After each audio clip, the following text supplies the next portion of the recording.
Welcome to Expedition Self on OMTimes Radio with lifelong learner, entrepreneur, and creator of the worlds of Expedition Self, Sam Parrotto. Sam shares 4 decades of studying, guiding, and teaching how to go inside so we can build an incredibly powerful, dynamic, and validating relationship with the self.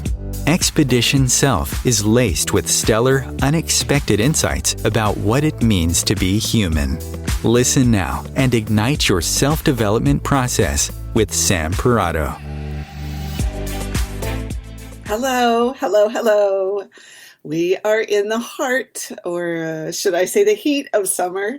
And this is, when I think of that, the ideal way to spend a summer, it's filled with warm, lazy afternoons and drinking lemonade or tea and reading a good book. But I don't think that's how it's going for most people now. It's too busy and intense. And of course, the pressures of the world are just pushing and pressing on top of us. So for this next hour, let's just suspend all of that long enough to be with each other and with ourselves. Right. I am Sam Parrotto, and I'm the host for Expedition Self, and that's where you have found yourself.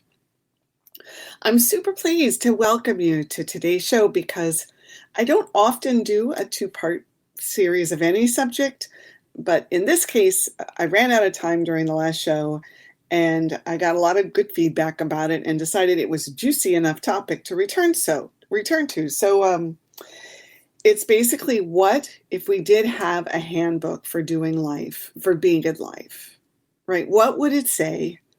And what would be the most important messages that you would offer for yourself? So since we've added some time to delve into this subject, I'm also going to walk you through some of the questions you can ask yourself if you were forming your own handbook.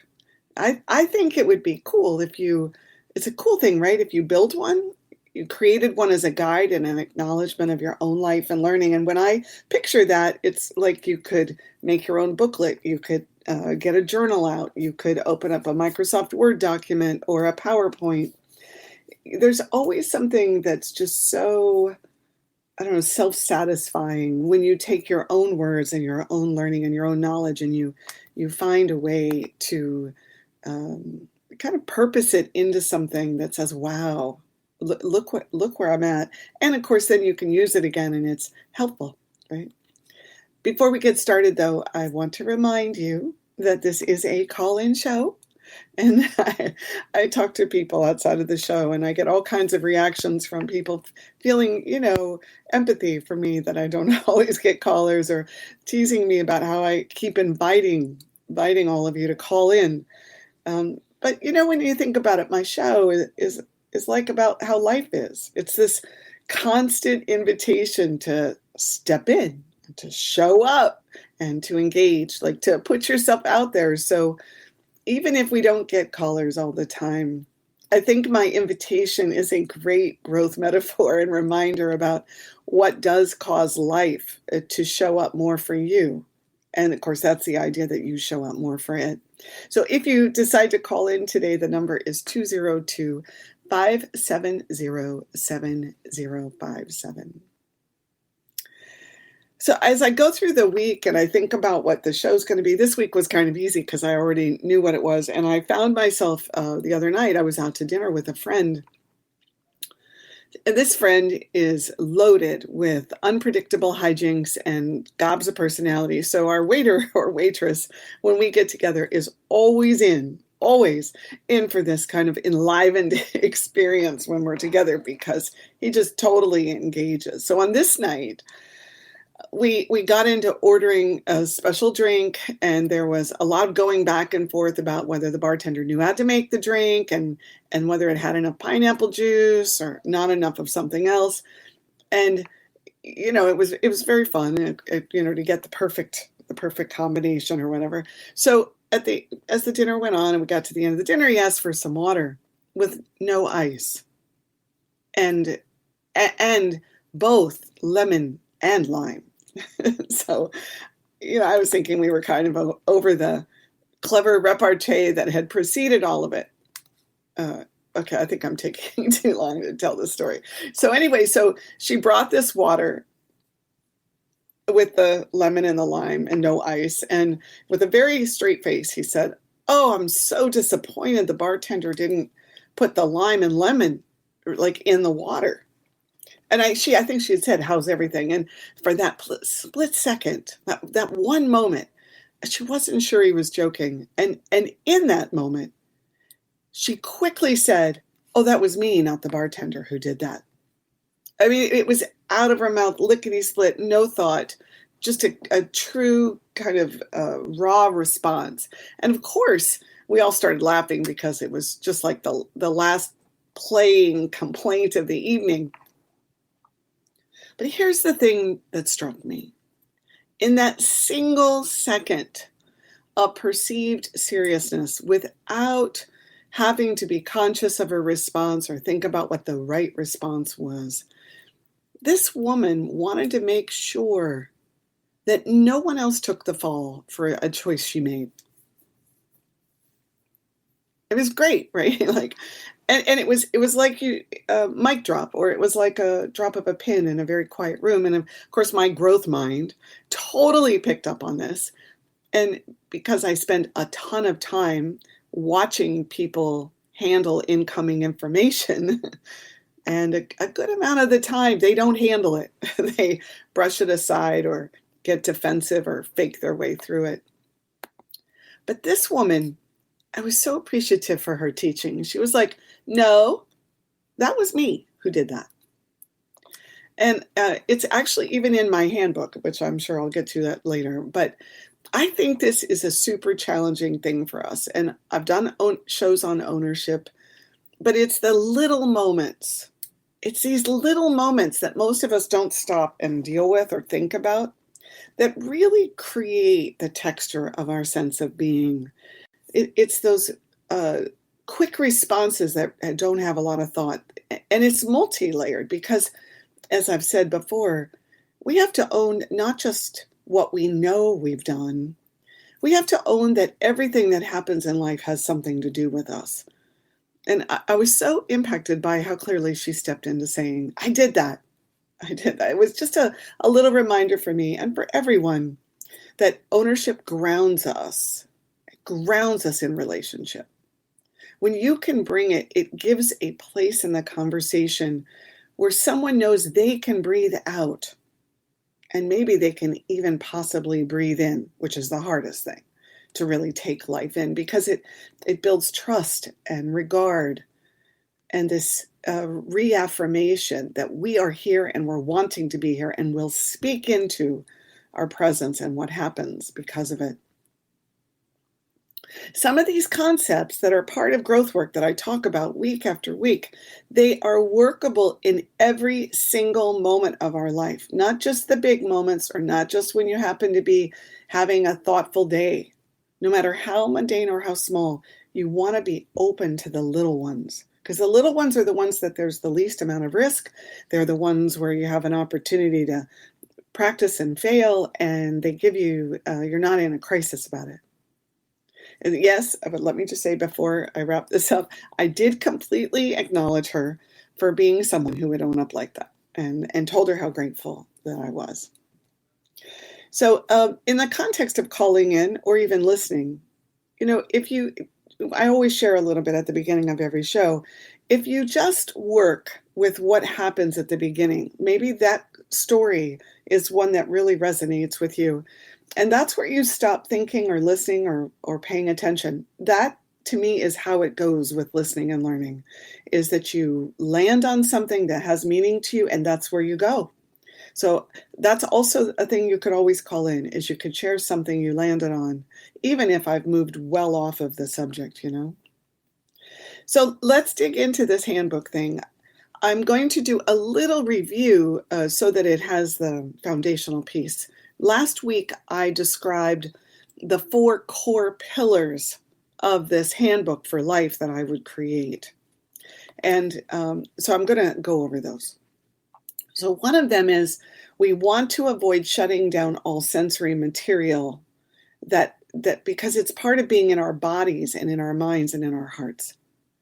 And I feel like I talk about sensory material in every show in some way, but certainly a handbook that would be customized to each year of our life would definitely need to reinforce and bolster a deeper and deeper understanding about how to honor and support a human being's sensory experience would be really important.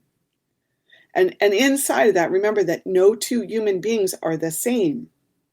So just because one person wants to climb to the top of the jungle gym and experience the height of that, another person does not. So even if it's in the handbook to honor the sensory experience, what that actually looks like is like, the thousands of colors, that are in the spectrum. And because we're all so into projecting how we see the world or what happened for us onto others, it's very easy, it's too easy really, to overlay what we would like or we would want or not want on what someone else is doing. So when you help that sensory self stay intact, you're keeping in place a kind of wisdom. This is super, I can't say this enough. It's a kind of wisdom that someone or you can rely upon throughout your entire life. And a lot of times when we've lost connection with this inner knowing and listening that's driven by the sensory body, right? The sensory relationship, it comes raining down on us at moments of crisis, like divorces or births or with health problems or job changes. So this language of the sensory self is the singular most reliable way to be in touch with the power, strength, and the gritty self. So in your handbook, you will want to, for this pillar, write a sentence about how some foundational aspect of your physical occupation of yourself would sound. What would you want that being and experiencing life lesson, that guidance to sound like, right? What does the lesson about self-sensory knowledge and body connection sound like that has emerged from your life, from your adventures, from your conversations, from your upbringing, right? So I'm saying you can create your own handbook. Since we had a little extra time, I thought, let's go there. All right. And so in this one, the first pillar is all about what advice do you want to provide for yourself, or what foundation for the sensory self? Remember, mine was avoid shutting down all sensory material that is part of being in our bodies, in our minds, and in our hearts. So how would you write your sentence? I'm going to say it again. What is the foundational guidance you would offer yourself about the sensory nature of being in a human body and occupying it while you're on the planet? Okay. The second pillar I mentioned was this idea that being whole causes us to get through life better. And I said, I'd want to make sure that I looked a lot at what does being whole mean, and that much of life would be spent exploring what that is. So this pillar addresses how you'd hold on to all of who you are. So maybe in your handbook, it would say something about never abandoning your emotions, or remembering that you are a spiritual being. My idea of the wholeness is this sense that there are multiple aspects within the self to make contact with right off the bat, right? The conscious, the unconscious, and the subconscious, right? Then there's all the aspects that are there because of our lives. So every year that we were ever alive, every moment that we ever found ourselves engaged in being, right, in life, right? We want to reacquaint ourselves with lost moments. We want to discover pieces that we push to the side, and we want to reveal them. So the wholeness pillar, it captures that for me, captures that idea that there's all these parts of me that I'm on some very interesting mission and journey to to unearth. So what would yours say? What would you lead with? This pillar is about your state of being in relationship with yourself. Right? You might say that it's surrounding yourself with enriching experiences might provide your being with what it needs. So what do you think you would want to be connected to in you? Like how would you want to relate to yourself to assist you in getting through each day and week and month? What awareness or consciousness would you want to wrap around your daily life? Right? I am saying that a mission, this pillar of wholeness for me, what it does is it keeps me wanting to reach out for more connection in myself, wanting to turn the page of the book and read a new chapter that I didn't see coming.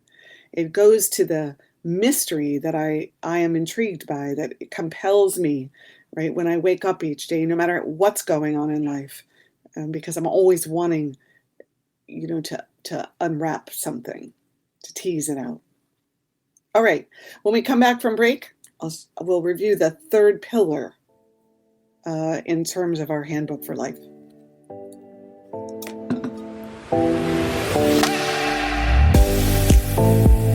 A conscious lifestyle for a mindful life. OMTimes Radio. IOM FM. OMTimes magazine is one of the leading online content providers of positivity, wellness, and personal empowerment.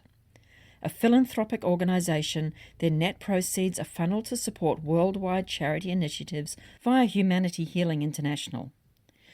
Through their commitment to creating community and providing conscious content, they aspire to uplift humanity on a global scale. Connect at omtimes.com. OMTimes, creating a more conscious lifestyle. My name is Victor Furman.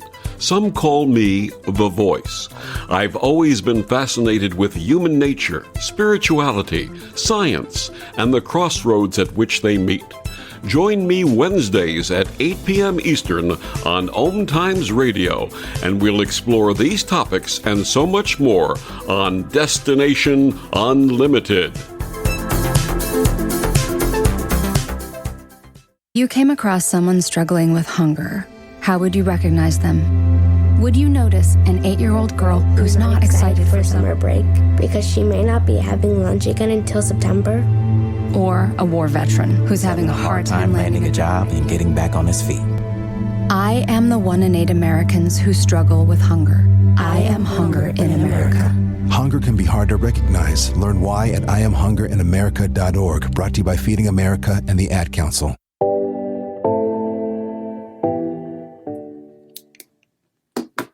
Well, welcome back. I'm Sam Parrotto, and you're listening to Expedition Self. We are continuing our conversation about what would happen if we had a handbook for life, and secondly, also, how would you create your own handbook? I want to just take a moment before I hit this third pillar. This idea of, I don't know how many of you listen or see yourself as artists or spend a lot of time creating some version of, what do I want to say, like an art book, like where you take time to put something, pick up a pencil or a crayon and do something with it. But for those of you who do not spend any time in there, I want to say to you that a page is like a mirror. And every time you put something on a page that emerges from your inner world, you're having an opportunity to see yourself in more clear light. And although we see ourselves, as other people reflect back to us through their words or through their actions, there's something very pure about knowing that you can pull a piece of paper out and write down or draw or stamp or tear it or glue it or whatever it is, so that it gives you an opportunity to reflect back kind of where you are. This week when I was doodling, I doodled fences, the slats in wood fences. And I found myself thinking, where the heck are the slats? Why am I doing slats? And, as the week has gone on, I have gotten to see, oh, I'm feeling fenced in, or there are fences between me and other ideas.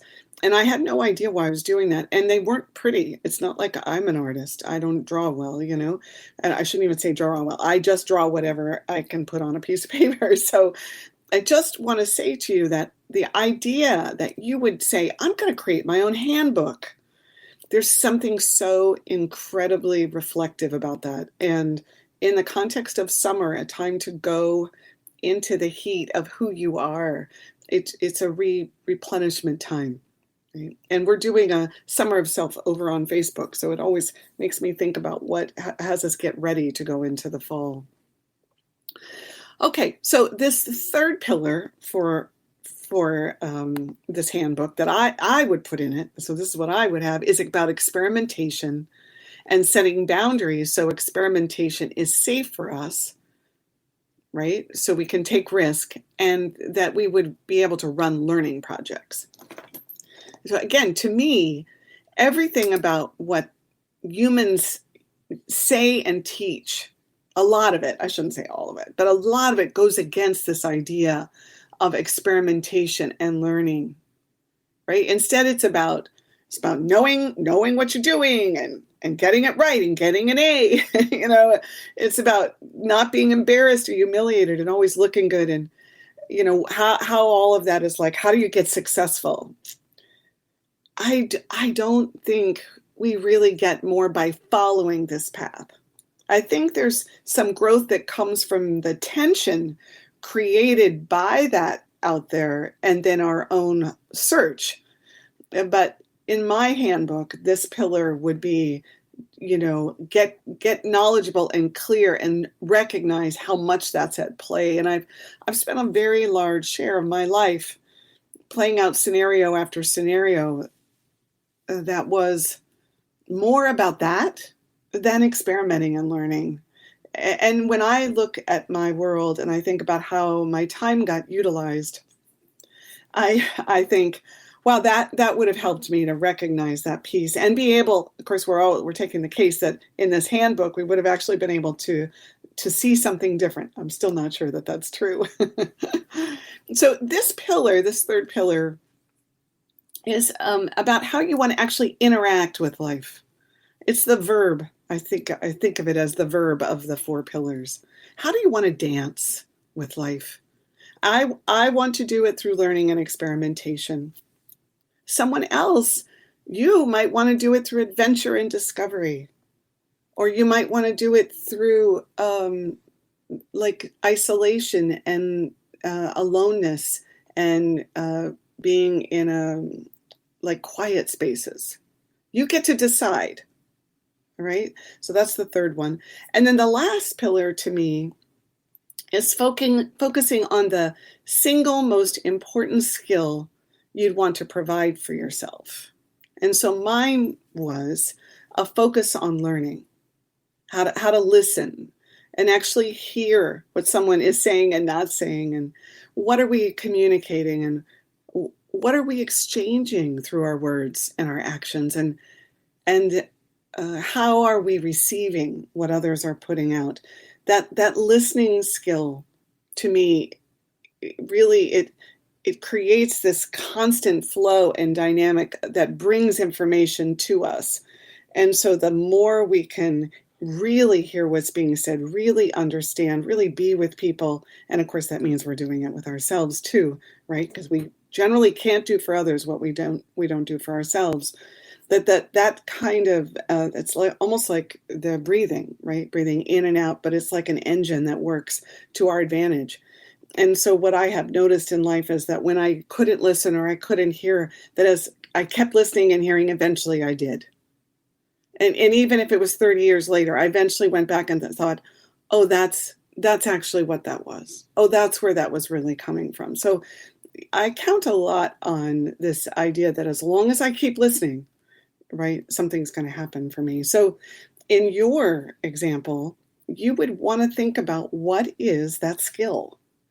What is that focus of development, of being able to bring something and do something in your living activity? What is that? What is that?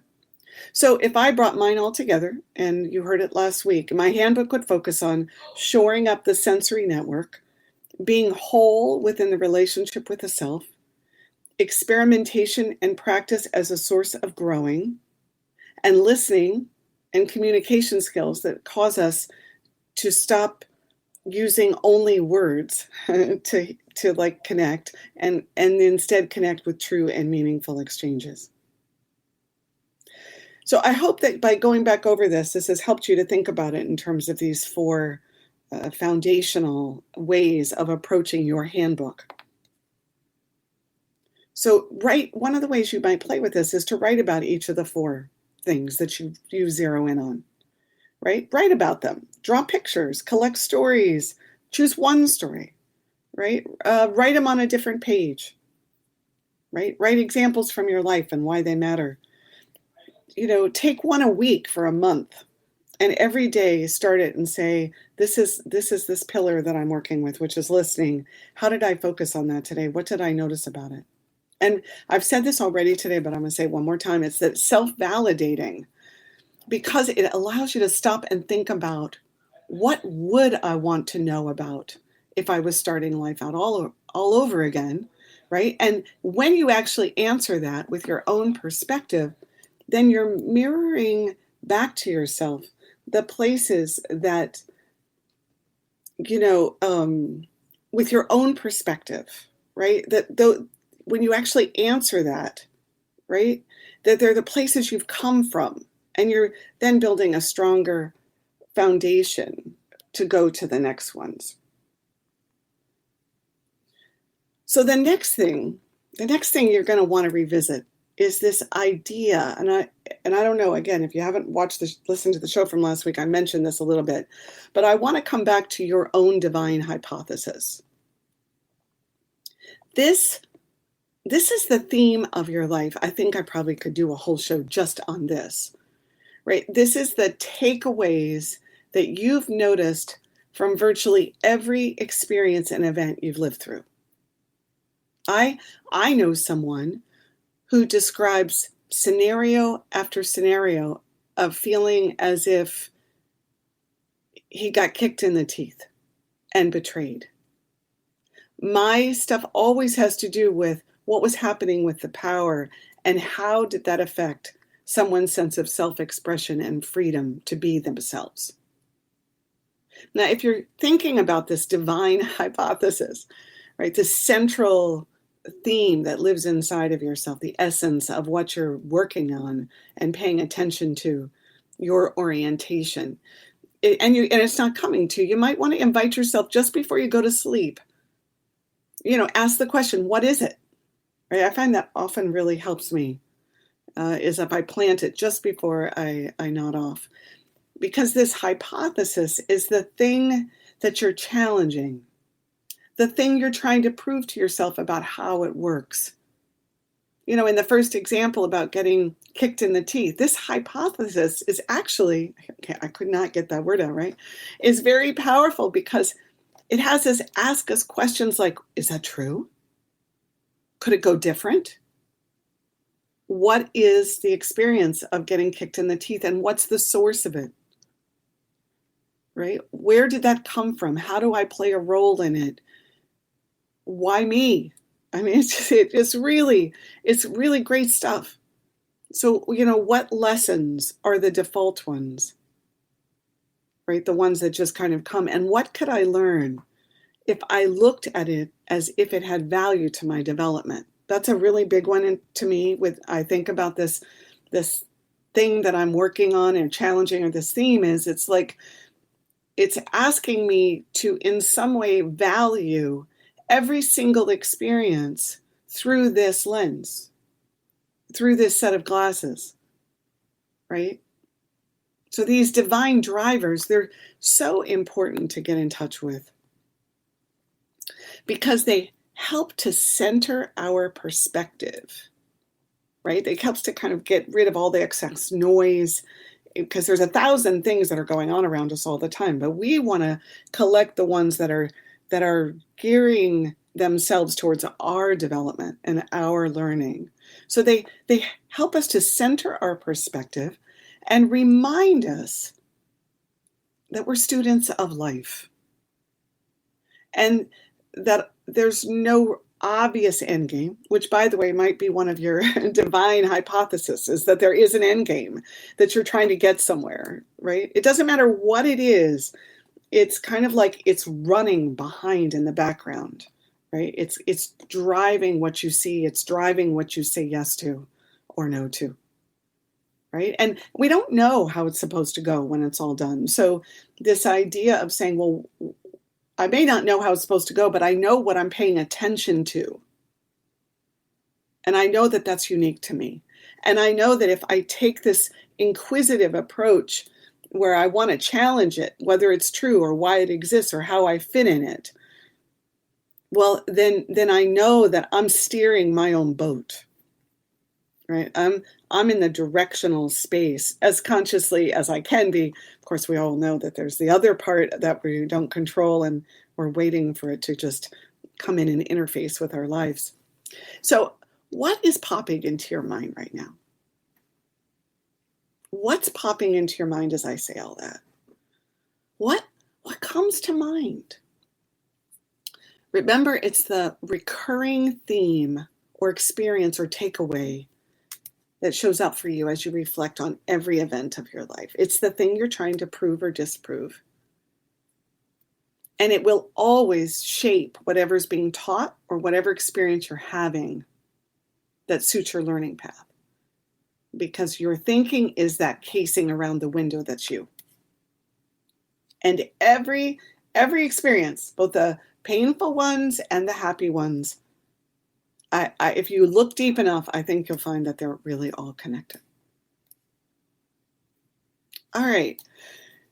Okay, so, when I was thinking about doing this handbook thing, I don't know, it just seemed like a fun idea.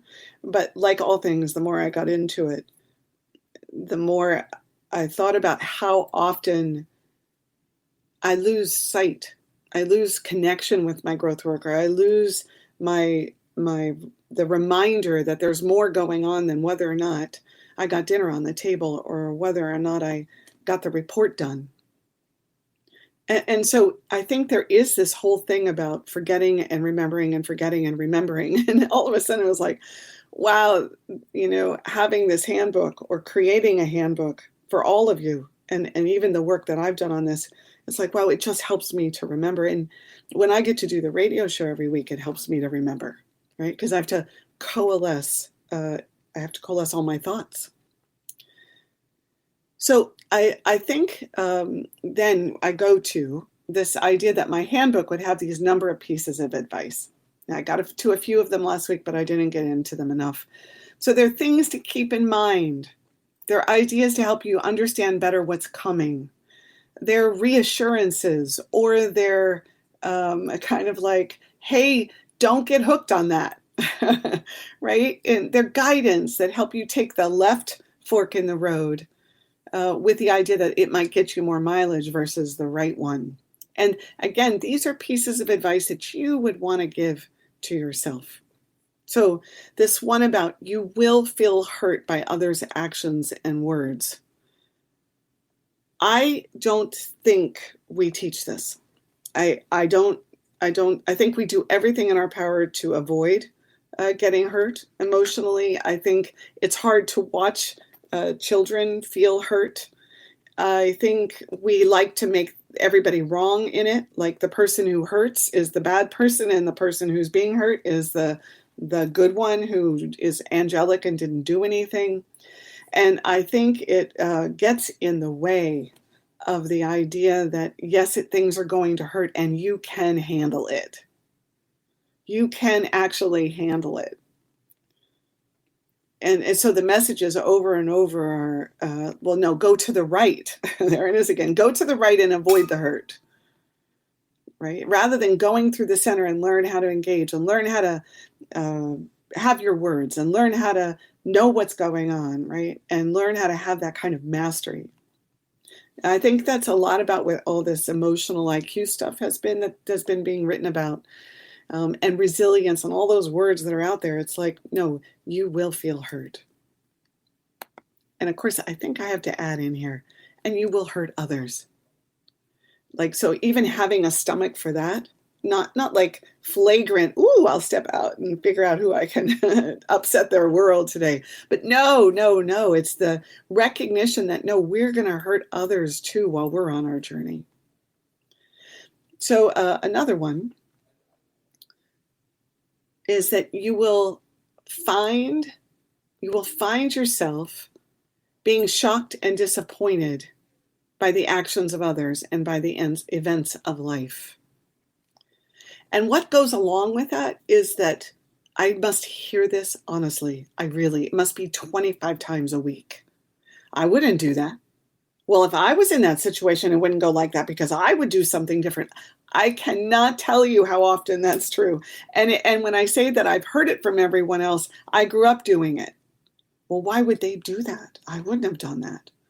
Like somewhere under here, when I would say, like, my advice would be, you'll be shocked and disappointed. What it's really like is we don't get that the truth of the matter is, even though we all have eyes and nose and hands and feet, that none of us, no two of us are the same.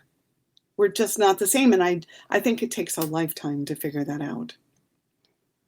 All right, when we come back from break, we'll continue along these advice pieces.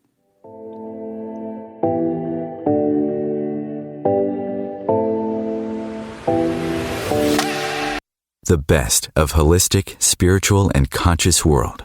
OMTimes Radio. IOM FM. Ascending Hearts is no ordinary dating site, but a spiritual dating site with a purpose, to link you with your soulmate. We engineer the serendipity so you can trust that you will attune with someone that has the same matching vibration as you. Ascending Hearts, the conscious dating site for the spiritually aware. Try Ascending Hearts for free. AscendingHearts.com. Imagine yourself being transported to India, to the banks of the Ganga and an ashram in Rishikesh. Visualize that you are welcome to satsang with an American sannyasi who shares the wisdom of her guru. Your visualization has manifested.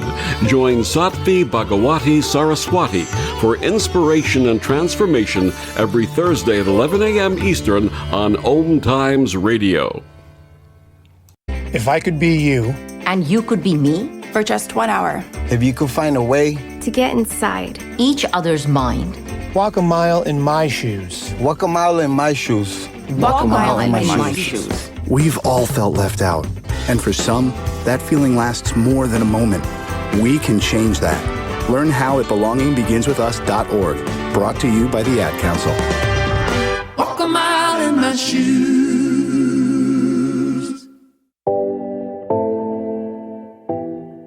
All right, well, welcome back. I'm Sam Parrotto. You're listening to Expedition Self, and we're talking about how to create your own handbook for life today. And I haven't gone so much in as whether or not we would have used it or all that stuff. I figure you can have fun thinking about that because I think our minds naturally go to that. But what we are talking about now is the pieces of advice you would give yourself that really are supported by those pillars I talked about and getting clear about your divine hypothesis. So before we went on to break, I was talking about this one, which is you will find yourself shocked and disappointed by others' actions and by the events of life. It's just so true, right? And it's at those moments you're going to want to return to your work on your wholeness, right? To practice, to get that focus back, that flashlight back on yourself, right? Because those are the moments when it's so important to say, no, what am I here for? What is it that I'm getting? How am I growing? All right. It looks like we've got our caller, Diane. Where are you in the handbook development process here? Well, I I wasn't going to call in, and then I thought, I wonder if other people struggle like I do when I am trying to write things down and to make a book, as you're suggesting, and adding pictures and drawing things. I find it very difficult to stay with it. It's almost like I write down whatever is on my mind. I can write a few other things, and then it's almost like I get a hand cramp, or I don't have the motivation or the movement that I did when I grabbed out the journal and started to write. The first couple of pages are easy, and then I falter. And I'm wondering if you could shine some light on that as to how should I shut it and start again? What could I do? Well, to me, it's a perfect scenario for a learning project. Mm-hmm. Because what you would do is you would put yourself in a setting where you're saying, okay, I've got a hand cramp and I want to close the book. And you say, now, if I wanted to stay with the thought process and what I was playing with, what would I be drawn to? Or what feelings are coming up? So that's when you can enter into more creativity, where you could dance it, or you could, get on the floor and put a big crayon to it and put one word on it. Or it's also a place where you can go in and say, well, what feelings are coming up? Because I think a lot of times when I'm working on something and that same thing happens to me, there are times where what's really going on is I am resisting giving myself over to whatever is going to cause feelings. What's going to cause me something to show up. So the learning project about it, rather than I got to get it done, I'm supposed to be doing this, or I want to do this, it allows you to take the time to pull every ribbon apart and every internal kind of thought that's going on and just notice it. Mm-hmm. Well, and as you're talking, I think one of the first things that pops up is I get so frustrated. I don't know why I can't get to the third paragraph, or I don't know why I can't, if I'm drawing something, why the eyes aren't in the middle of the face, So, so there it is. Well, really, let me just say, there it is, because that would be something you want to notice about your relationship with yourself, that in that place, you're not allowing, or what is driving that reaction like it's not good enough. And I'm not saying stop it. I'm saying notice it, though, with so much intention that you go, wow, look at how I'm treating myself here. Right. And even if you still treat yourself that way, right? Because the minute you're paying attention through that lens, you're bringing a more wide consciousness to it. Or a different quality. I would think about it maybe a little different. I don't know how long I would think about it, but at least it would be. At least it would be present in the moment. That's well, right. thank you so much. That helps me a lot. I will try to stick with it and report next time. All right. Well, listen, I appreciate that you call in so often. I love hearing about your process. Okay, you're welcome. Have a good day. You too. So, okay, gosh, that's good stuff, right? To really notice how a micro moment like that matters so much to our learning experience. So, all right, so the next one is you are allowed to choose. You're allowed to say no or yes. You can do this consciously or without realizing what you agreed to, right? And any outcome is still an acceptable step along the way. But here's the thing. Remember, this is my advice to myself. You have to remember, you did choose it. You chose it consciously, you chose it unconsciously, or you chose it subconsciously. You did choose it. This is so important to having power, to believing that we're more than these little specks of dust in the wind that are blowing around and have no substance or volume to us, right? I think choice is such a hard thing because we don't want to be to blame or responsible for doing something wrong. But what it costs us is our sense of power. So we want to remember we did choose it. Now you can see these are the ones that would be in my book. Okay, next one. You are here to debunk your own theories and conclusions. You're not here to prove yourself right. See, forming them and then seeing their limitation is the sign. It is the evidence that you are growing. And although it certainly feels safe and comfortable, and probably a little chest pounding to land on conclusions and build a life around them, I don't think it's what human beings are here for. And actually what it leads to is rigidity and righteousness, and usually disconnects in relationship rather than looking for what there is to discover. Because if you want to debunk your own theories and conclusions, you'll be less likely to stand on some rock, right? And say, this is how it is, which allows for a lot more opening, right? Which I talk about really all the time. Okay, here's another one. Suffering and loss are part of life, which I think all of you go, oh yeah, that's so obvious. But they're part of life for very good reasons. Very good reasons. And that is, it causes us to take seriously that we are here and that we have a sensory body and we have emotions. So learning how to be and feel with these things, right? It's the essence of actually doing life. It's like the maturing and the evolving. And so that doesn't mean that with maturity you're less moved or you show a less emotion, or that you're less touched by suffering and loss. It just means that you embrace these as essential elements of being in life. Right? Now, I just think about if I had said to myself, now listen, suffering and loss are important. I can picture myself at various times in my life saying, no, that's not true. It's just not true. I don't like it not one bit. Who says, right? Because I kind of am innately a fighter when I don't like how stuff goes. But you can see that like this kind of an advice thing that we would give ourselves would have us actually rise up and work it. And that's the key, is not to be passive or apathetic as we're, engaging in life, not to let the blows take us out. Okay, another one. You are supposed to be at risk. Now, how much risk and when the risk is and all that, remember, that's unique to your experience, and we want to honor that. I don't want to place my idea of that onto you. But in terms of the advice, learning how to see the risk, building a relationship with it that neither overpowers or disregards it as one of the, right? Like every day you're making choices about this.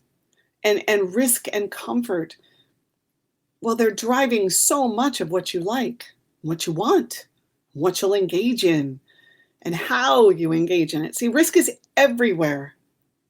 And I'm going to say this, it happens intellectually and emotionally, physically and experientially and spiritually. So in my world, right, the pillars of wholeness, I'm kind of saying, well, you can't deliver wholeness if you're not really going to take on the risk, right? Even the risk of challenging and debunking an idea, there's a risk intellectually to that, right? Because risk always represents some form of a shift or transformation. Okay, now this one goes to my story earlier, which is ownership, not turning away from the truth of who you are and what's happening for you at any moment is the source of true bravery.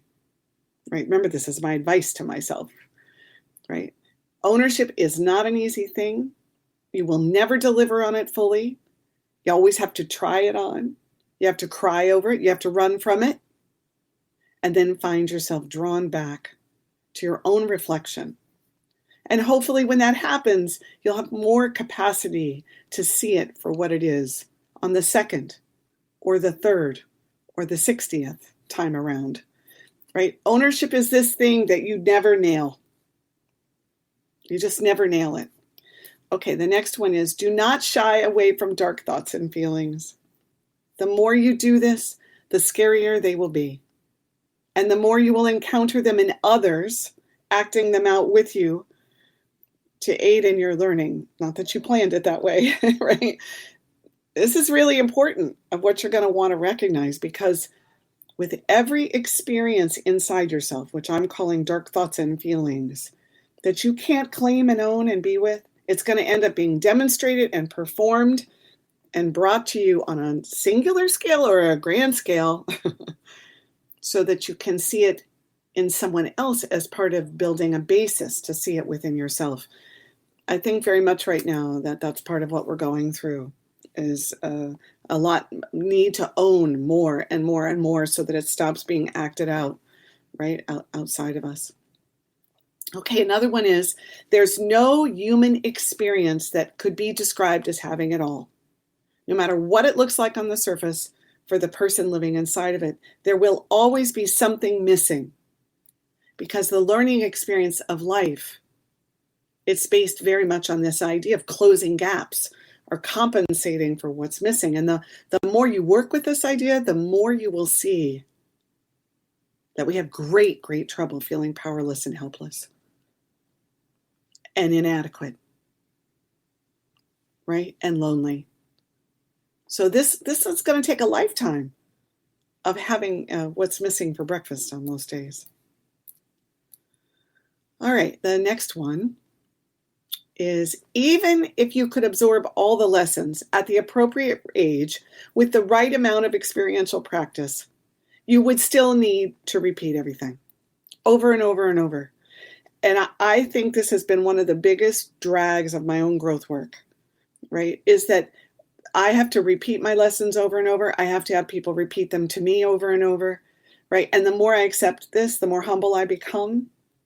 And humility is certainly one of the most important learnings of being, right? Because it helps us to accept ourselves. Remember, for that tiny speck of dust, we actually are in the universe. While simultaneously, it helps us to stake a claim that is as giant, right? As giant as the rings around Saturn. The surrender to your humanity, to this idea that I'm going to have to learn lessons over and over and over. I'm not just going to get it. That I'm going to have things said many times. It brings you closer to your spiritual journey. And it helps you get into the freedom to choose to actually be in life. So the more your ego and your mind accepts the repetitive nature of learning, you won't beat up on yourself as much. You won't feel like you're not good enough as much. You'll take more risk. You'll be willing to do learning projects. I just can't even tell you. It's like, accept it. Let it in. And don't have it mean that you're not smart or that you're not with it enough. Okay. Next one is, it's going to happen to you. You are not invulnerable. You will want to know that when you find yourself dealing with something that seems overwhelming or life-threatening, it is a form of higher education. It's super hard, and I don't mean to be in any way not sensitive to what that really looks like to live through, but it is going to give you so much insight, so much personal and frontline material. You'll get so intimate with it. It would be like being a ladybug on a blade of grass. And the more you take the case that it is going to happen to you, the more you'll actually use the time that we actually have. Really, you'll take that time and see it as sacred. The more you're going to remain receptive and empathetic to others. And see, we work so hard to be invulnerable.